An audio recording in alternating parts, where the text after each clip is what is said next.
అమ్మా రోల్ మళ్ళీ ఇంట్లో తెచ్చినావు ఎందుకు? చిమ్మ చీకటి ఉందా? మరి దంచలేదేంది ఇంకా?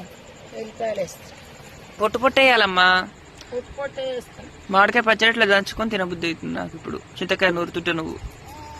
మీరు చింతకాయ పచ్చడి అంటే వనగాయ పచ్చడి అంటారు కదా ఇప్పుడు దీని. ఇగో మా చిన్నమ్ములు మా పెద్దమ్ములు అయితే కొట్లాడుకుంటారు. ఎందుకో చెప్పమంటే చెప్తలేరు. ఏమైంది అమ్ములు? దానంటారా నువ్వురా, ఏడుకొని అంటారా? దంచు మరి.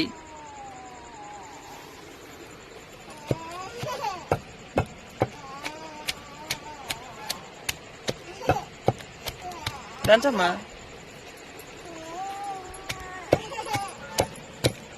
వనగాయ పచ్చడి మీరు ఎంతమంది తిన్నారో కామెంట్ చేయండి. మేమైతే ఫస్ట్ టైం తింటున్నాం ఈరోజు.